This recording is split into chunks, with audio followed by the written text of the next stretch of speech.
Hello, this is saxophonist Antonio Parker, and this is a conversation in jazz, where we are promoting jazz through telling the stories. Today, we are presenting the first of a three-part interview with trumpeter, jazz historian, and author, Mr. Muneer Nasser.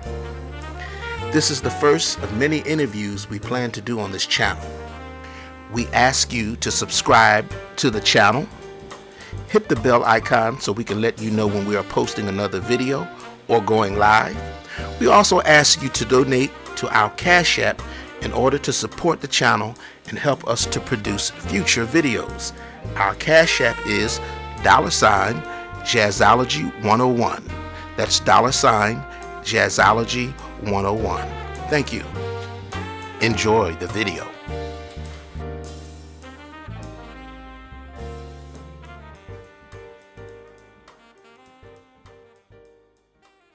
Hello, I'm saxophonist Antonio Parker, and I'm here with my good friend, Mr. Muneer Nasser, and we're having a conversation in jazz. Brother Muneer Nasser. Yes, sir. Yes, sir. How you doing, man? Pleasure to be here. Yes, sir. First, I want to say it's an honor and privilege to be able to interview you and talk about some of the conversations that we've talked about over the span of what you said, 32 years? 32 years. Wow. So a conversation in jazz is about the audience learning a little bit more about who you are. Yes. Okay. A lot of times they see the face, they might see you playing, you're the author of a new book, but they may not know your story. So we're going to talk about a little bit about your story. Okay. So the first question I have for you is, who is Muneer Nasser? Muneer Nasser is the third child of Jamil and Karima Nasser, born June 3rd, 1967, in New York City at 109 and Doctors Hospital, 109 a.m. I'm from a musical family. There's six of us in total, and my brother Umar, he played bass, viola, drums. He was in the choir. He was music all the way around. And of course, Zayd, the great alto saxophonist, composer, and pianist. And we played around the house, and we heard a lot of music. And my earliest memories would be going to see my father play with Ahmed Jamal. Can I ask you a question? Yes. Who is Muneer Nasser? Muneer Nasser, okay. I mean, like, are you an author? You're trumpet? If you were given a bio of yourself, you can see yourself a historian, or you? I'm a historian, a musician, a songwriter, okay, a trumpeter, an intellectual. Intellectual. You got into producing? A father of 3 children. Okay, all right. Okay. I have Amir, who is 29. Okay. Layla is 25. We go get it. Sakina's 20. The first two are Morehouse and Spelman graduates, respectively. So I play, many different roles. Okay. How'd you get interested in jazz? Well, there was a lot of jazz around the house. My father was always practicing. And from the earliest moments of my life, I remember just going to live jazz concerts and being around the music. And also, early in life, we used to set up the room and stuff and just perform and beat on chairs, wow. And bring my mother and father in and just perform for them with no instruments, just beating on chairs and stuff. So were you introduced to jazz? Like a lot of young people today, they might go to school and somebody may come to the school and say this is jazz, and they may talk about jazz. Were you introduced to jazz, or did you just hear jazz? I just heard it. Just going to the concerts and hearing the musicians play, seeing how the audience responded to it, Yeah. And I remember my father took us to see Dizzy Gillespie in 1976 wow. at the Village Gate. And the great thing about the Village Gate, Dizzy Gillespie was about 6 feet away from me with this bent horn. Wow. And how old were you then? His cheeks pucked out. I was 9. And you saw Dizzy at the age of 9? Dizzy Gillespie, he was blowing, man. It blew wow. my mind. I mean, just imagine, it's like we were in a scene of a cartoon or something. His cheeks are bulging out. He's wow. playing this bent horn, and he was playing high notes. And he was filling that room up with trumpet. So it was how amazing. old were you when you first heard jazz? I mean, did you hear it coming like out the room? To really honestly answer you, I think when in 1974, we went to see my father with Ahmad, and I remember Azadine Weston, a great percussionist, he was a young man up there. So that planted to see, he's good enough to play with them. He was 24 years old. And how old were you? I was about 7. Okay. Because I remember when I first heard jazz, I was in summer music school, and I was taking saxophone lessons, and man, I go in, I hear all this noise coming from the basement, down in the dance studio, and I go down there, and it's a young Joe DeFrancesco, Robin Landon, Lewis Taylor, and he's directed by Mr. Lovett Hines, who we'll talk about, and man, it just blew my mind. Like no one had to tell me or coerce me to appreciate jazz. Was that the same for you? Absolutely. Wow. And see, at that time they were playing songs like "The World Is a Ghetto," that was on the radio, a big hit at the time. And so, especially with the congas and the beat, they weren't really playing bebop or just strictly straight ahead. Okay. It had a lot of backbeat grooves and stuff like that with the congas. It was definitely up to date for that particular time. So that enhanced the appeal to me personally. And you grew up in a musical family. What was it like? Oh boy, what was that like? I mean, I know. Well, it was about Zayd. I know. Yeah, but yeah, it was. I mean, I guess there was a friendly rivalry between us. Know. And how many brothers and siblings you have? Well, I have 6 in total. Okay. And how many did you really come up with? Because I know like some 4. Of you, okay. Well, 6 of us, but when I say that, when I say 4 of us, my mother and father had 4. Okay. And then I have, other brothers and sisters from different, that had different fathers. So out of the 4, the nucleus of 4, how many were musicians? Dad would be 3. Okay. And y'all were competitive? Yeah, but in a certain sense, since Umar was the oldest, and he could play the viola, he was taking, classical lessons. The teacher would come to the house and stuff like that, and he was in all county, and he was really poised to really be something. And all of a sudden he stopped, but really he was supposed to be the next in line relative to my father. Now, who would you say had the most natural talent? Zayd by far. Zayd could just hear. This man, I mean... Zayd plays alto? Yeah, because what we would do, we had WRVR, which is a radio station that went off the air. That was a big radio station in New York. I can remember when that went off the air in the 70s. And we would listen to the radio, and we had recordings, and we could just listen by ear. Wow. And learn the melodies to Straight No Chaser, Now's the Time. And sometime I would go in the room and run the part, Zayd would learn the part, then we would play it together. And sometime my father would come over. And he would play with us. So speaking of your father, right? What was it like being the son of a father who was actively playing jazz music and was playing with some of the greats of his era? It's like when he was up on stage, he was like a different person, a different persona altogether. I know he was my father, but I started to see him like he's in the class with these great musicians up there playing. And he was in his own zone, man. He would take off those glasses, man, and pick up that bass. And the music they play, it was just mind-blowing. So it's like, it's really great to have a father like that you could be proud of and see him doing something great. Most of the people in the neighborhood, their father was working at the light company, working just day job and stuff. He was traveling, coming from South Africa, coming from Japan and different places around the world. Did you hear him practice around the house? I mean, what was his ethic? Like his work ethic. And I put it in the book. The funny thing about my father, he had a plan. He said, this is what I'm going to do. While I don't have any responsibilities of children, he practiced 18 hours a day. Right? Really? Yes. And so he said, I'm going to get to the point where I mastered the bass to a point where I'm comfortable. Then I'm going to branch off and do other things. Okay. He wasn't like a Coltrane that played between the sets and was, striving for the ultimate level of musical perfection. He said, I got enough to do what I have to do.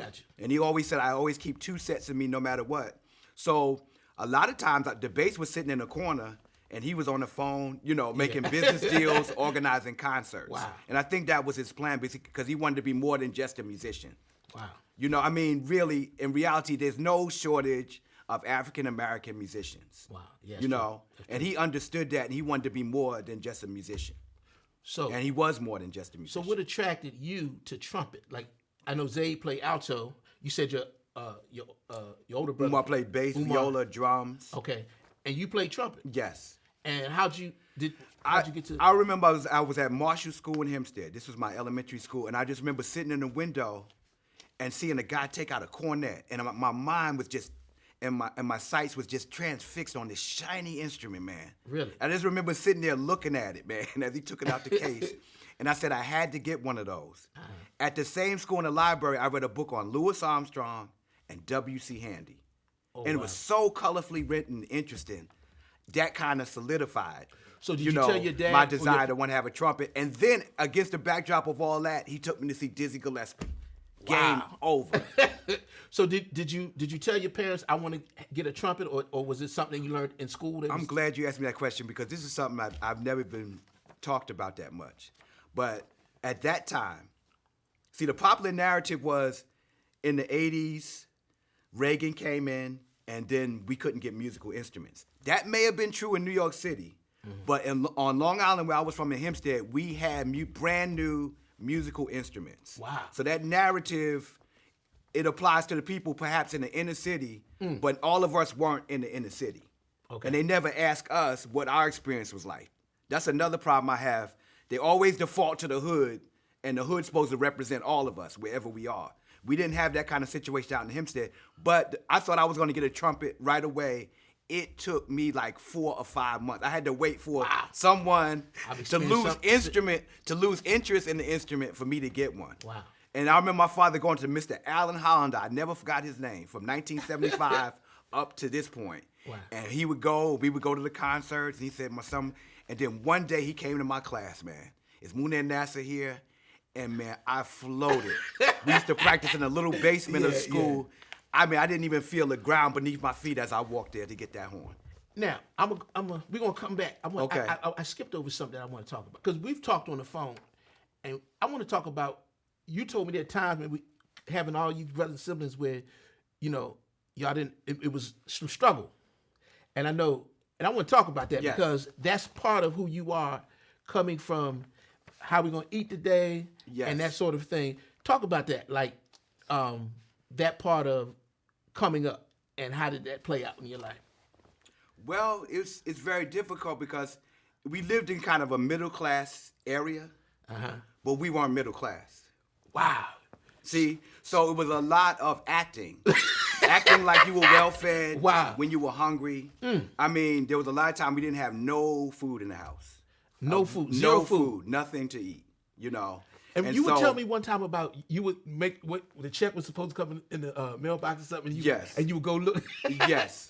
And so there were times where, like on a weekend, and we were expecting some money from the government, welfare, food stamps, and it would be like a weekend. And so there's no food, and my mother's all poised and ready to go to get food, and then we hear the mailbox clicks and go to the mailbox, and there's like a missing child. They used to send little postcards of missing children. Yeah. And that was on Saturday.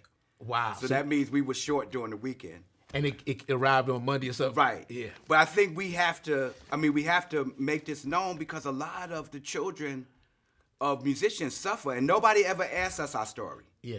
Everybody gets the perspective of the writers and the intellectuals, but nobody comes and asks us, like, what was it like coming up, as a son and daughter of a jazz musician?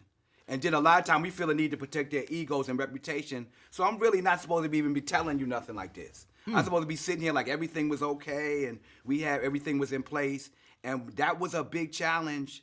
And a hungry man is an angry man. It's really difficult to go to school and concentrate and do the things you have to do, when you're undernourished. But we made it through. We came through like champions. And not only did you make it through like a champion, we met at Howard University. And so you coming from humble beginnings. Yes. And I met Zayd. Actually, I met Zayd before I met you. Right. I think I was in high school. I had a teacher. She paid for me to come visit Howard University. At that time, I had no idea what a black college was. Wow. Because nobody in my family that I knew went to college. Yes. So I had a teacher who was an alumnus of Howard, and she paid for me to come to Howard. And I was they had the Howard Hotel. I stayed in the Howard Hotel. And let me get at Miss Beverly Kelch. Thank you, Miss Beverly Kelch. She's no longer here. Wow. But I'm very thankful for her, because it didn't occur to me that somebody helped me out. Somebody, a lot of times we want to think that we got here on our, pulling ourselves Exactly. by our own two Yes. bootstraps, but somebody always helped us along this road that we on. Yes, So absolutely. Miss Beverly Kelch, I want to give you some love. Shout out Miss Beverly Kelch. Rest in peace. Wow. And so I came to Howard, and it just so happened John Malachi had died maybe a week, I don't know if it was a week before, but they were doing a tribute to John Malachi at Crampton Auditorium. And I got to hear the Howard University Big Band. And I heard this alto player named Kevin Levi. Yeah, Kevin, bad boy. And he was playing, and at that time, man, I was blown away. So I chose Howard University because I heard Kevin Levi and the Howard University Jazz Ensemble. Wow. And I said, I'm going to Howard. I had no idea it was a black college. I didn't know what a black college was. All I know is I heard the band, and I heard this young Kevin Levi, and I said, I'm going to Howard. A lot of people were going to New York. Some of my friends went to New York. I came to D.C. from Philly. Wow. So, make a long story short, I'm in the practice room practicing. I used to play out the Omni book, and I think I was playing out the Omni book, and I think Zayd was walking around in the practice room, and I think that's where I met Zayd. And shortly thereafter, we met. How did we meet? Do you remember that? Now reflecting on that, Zayd came in the fall of '87. I fudged some paperwork, so I wasn't able to get into, because I transferred from Howard, from Shore University in North Carolina. Mm-hmm. I was at Shore, and that was like an extension of high school. In fact, my high school was more challenging to Shore University at that time. And they were having severe financial problems. At the time? And they were on the brink of closing. And even the most dedicated teachers were leaving. I had to get out of there. Wow. So I wanted to come back up north. And so I chose Howard University. And I wanted to be in an international city because I was studying international business. Mm-hmm. So I came up to Howard. I transferred. I had good grades at Shore. I was on the honor roll. And so I would have never gotten Howard straight from high school. And that's another story. Well, maybe we'll get to that. Yeah. But, I transferred there. And I had to really work twice as hard because I did a lot of fooling around in high school. Okay. And so when I got to Howard, the standards were so rigorous. Man, I had to really study really hard. I mean, whereas a person that really prepared in high school, it might have taken them a half hour to an hour to complete an assignment. It might take me 3 or 4. Wow. And they were looking at me like, you didn't learn this? You didn't get this? Wow. So, and before we talk, I know we got to talk about this. Coming up with the name Muneer Nasser, and as a Muslim, how was that?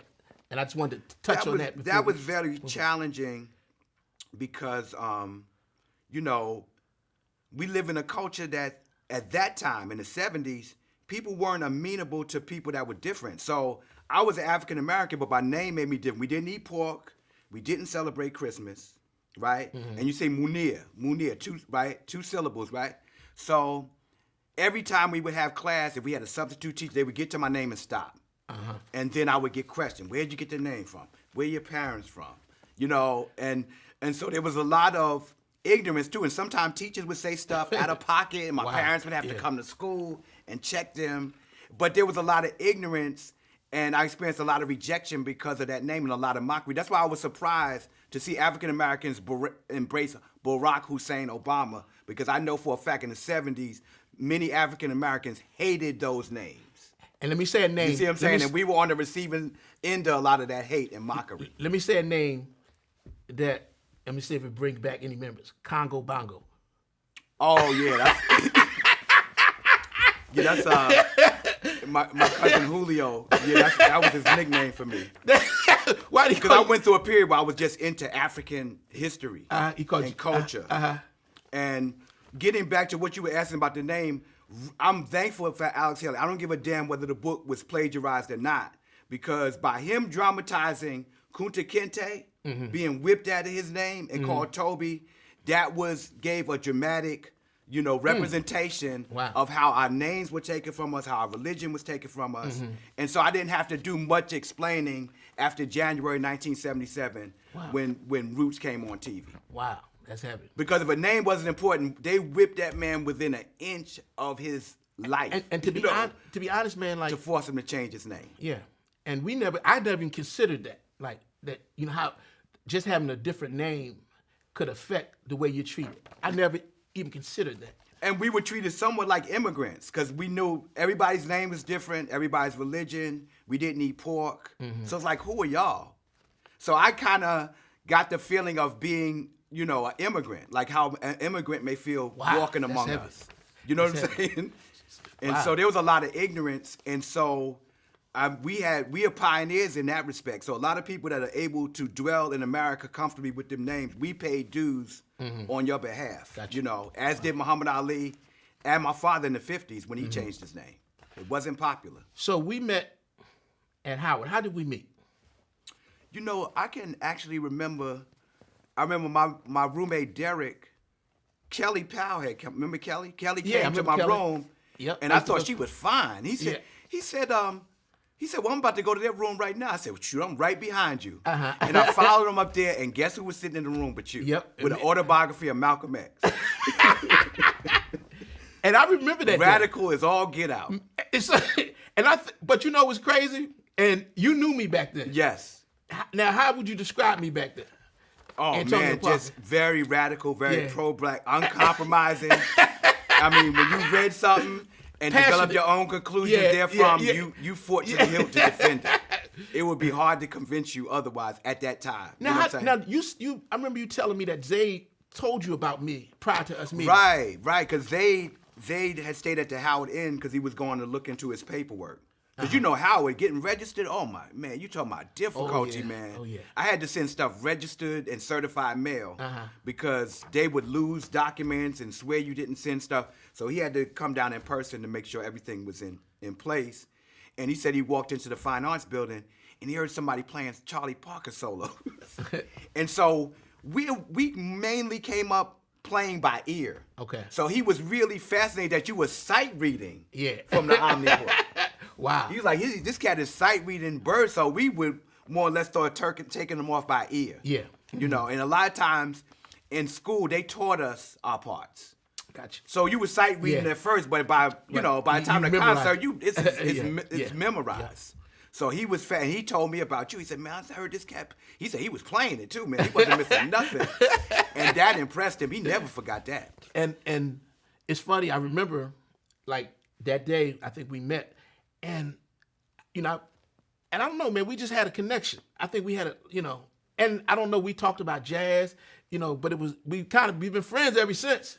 And then I remember shortly after that, me, you, and him played in Sutton, and we were playing Cherokee. You just played anything you weren't playing none of the changes. Oh, yeah. And we just looked at each other, but you was playing with all the enthusiasm and passion that you play with now. But it had nothing to do with the tune. And I remember us looking at each other just smiling, man. I'll never forget that, man. Yeah, man. I was trying to figure it out, And, but you was in the talent shows. You was playing by the flagpole. Man, you were like persistent, man. You were going to be heard one way or the other. Yeah, we can go on forever talking about that, how it expands. But, right. One thing what I dug about you at Howard, man, I mean, you were very disciplined. You seemed very disciplined, very knowledgeable. You have your mat. You would say you would pray, right? In the practice rooms, and you had a wide breadth of history, and you had a wide breadth of understanding, beyond the normal, people your age. And then I learned, man, this cat knows all this history about jazz. Now, how'd you get into this? How long were you reading books, and how many books have you read on jazz and magazines? I would conservatively say, I'm just going to say over 100. Books and magazines? That's conservative, Is that too. Books? Books. I used to read that. I have a downbeat at my house right now. I should have bought it. From 1980. Wow. It was in my hands in 1980. Wow. That's 40 years ago. Wow. My father used to buy them. That's when Miles was just coming out of retirement. Yeah. And that was the feature article was on Miles coming out of retirement. So when I still have that at the house. Did you used to read the liner notes on the back? I used to go, and Richard Humphrey, my friend from way back, he's alive. His brother's my Facebook friend. He can remember we used to walk from the middle school to a place called Times Square Store, TSS, and we would go through the jazz section, and we would just look at the pictures and read the liner notes. Wow. Yeah, we did after that. School. I don't even know why he came with me. I would be there for 2 or 3 hours. Yeah, that's just something going over the album, looking at the pictures. And we're gonna talk about that because a lot of the young cats, they didn't today. I mean, no liner notes. You know. Wow. You know, so I mean, you know, especially if you download something from the internet. But we'll talk about that later. But let's go back. The pictures were captivating too. Yeah, you yeah, know yeah. the pictures No doubt. too. But you know, man, part of what I'm doing, a conversation is jazz, is to, because I want the world to know, you know, man, I would put you next to anybody that I know of in terms of knowing this history, jazz history, knowledgeable about jazz history. I don't know anybody who has the wealth and breadth of knowledge that you have on this history. You know, and when I see the festivals that take place in this area and in other areas, when I see, you know, the jazz studies departments that have jazz history, why don't we see Muneer Nasser? You know the funny thing, you ever heard of the phrase "the sins of the fathers are visited on the children"? Wow. So, and let's take sin out. Let's replace sin with virtues, and see our virtues are considered sin from the standpoint of the system. To be outspoken, to be independent, this is never valued by people who oppose us. And by some people in our community. Yeah, because so my father always told us, look, he said it about Zay, he said it about me. Y'all probably gonna experience difficulty in this industry carrying my name and being associated with me because he felt like they blocked him out. Wow. See what I'm saying? Does that make you angry? Have you got? I mean, I've talked on the phone. We've had conversations, right. And I can hear sometimes the frustration. We talk about definitely. And talk about that, man. I mean, you know that you off, and it kind of pissed me off sometimes because we're quick to show, you know, the thugs and the the roughnecks and all that. We're quick to highlight and give them all this attention, and we have brothers who are scholars, and a lot of people know who you are, and why. I think there should be a platform for people like you, people who, like, has carried this music basically most of your life, right. Practically not all your life, and who knows the history, and there should be a platform, and that platform should include compensation. Yes. Okay, and part of what I want. What I hope that can happen with this is that people can get an idea of who you are, this area in the DMV. Yes. Man, they I mean, we have festivals, we have, the Black Caucus would do panels and all this, and I don't see my friend, who I know, have known for over 32 years, right,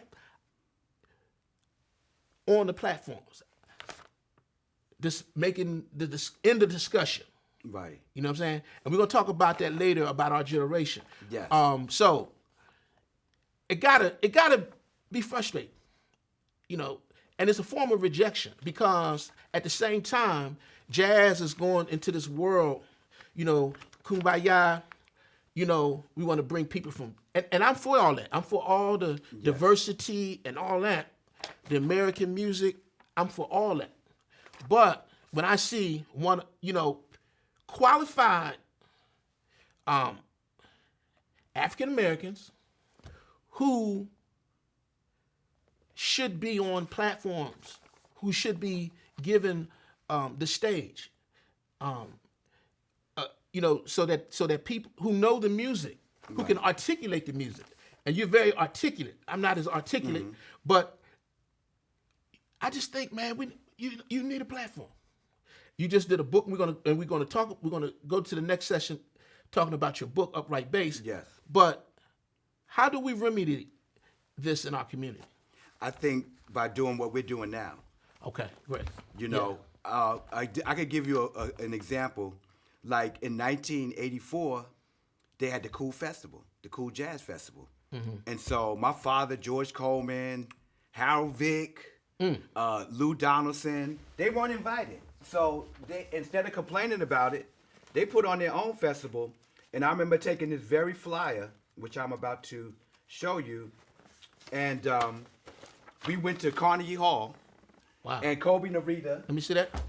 Kobe Narita, who was the director of the Everybody see Jazz that? Center. Okay. She said, those flyers are expensive. They drop them, pick them up. So me, Zayd, and Teru Massey, son of Calvin Massey, who was working on this project, we went and distributed the flyers, and they were all thrown on the ground. Wow. And we had to pick them up off the ground. So look at the names here. They were excluded. Major Holly. Now, these are some of the greatest jazz musicians that ever lived. Why wouldn't George Wein hire them? Not one of them. Wow. For the festival. Yeah. Now, we could sit time and try to psychoanalyze George Wein to determine why he didn't want to hear these cats. But I think the better thing to do is what my father and them did. They put on their own festival. Okay. They had the Jazz Center, which was a legendary place on Great Jones Street, and they did it themselves. You see? And that's what we have to do. We have to. We can't wait for these people. We have, in this area, we have the DC Jazz Festival. Yes. The Mid-Atlantic Jazz Festival. I know the Congressional Black Caucus, I don't think they did one last year. But we have venues around the city and in the area. And I just want to let these venues know that Brother Muneer Nasser should be on these platforms, giving and sharing his wealth of knowledge and information, and be compensated. You know, the game, not just told, you got to be sold. Right. But and Paul Carr helped me out with the Mid-Atlantic Jazz Festival. But in many of these instances, I felt like I was treated like an afterthought. Wow. I wasn't given priority.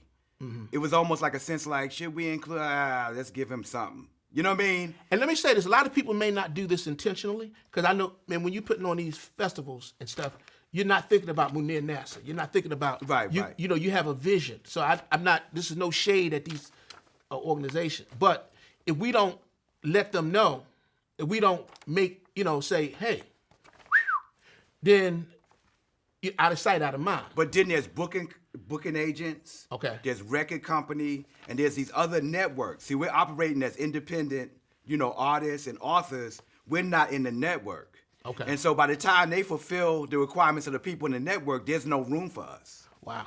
So and it doesn't mean you don't have a good book. It doesn't mean your music isn't good. It just means that whoever's representing you or not representing you, they don't have the clout to get you in the door. You got to have the right booking agent and the right person to say, hey, take a look at Muneer Nasser. And I haven't had that. All right. Well, we know you just published a book. Yes. You wrote, authored, and published a book. And you have an upright bass, The Musical Life and Legacy of Jamil Nasser. We're going to talk about that in the next session, as well as your first CD, Muneer Nasser, A Soldier Story. Yes. Right? So in our next portion, we're going to talk about the book and the process of going through that. Yes. But you are listening to A Conversation in Jazz with Antonio Parker, and we'll be right back with Muneer Nasser.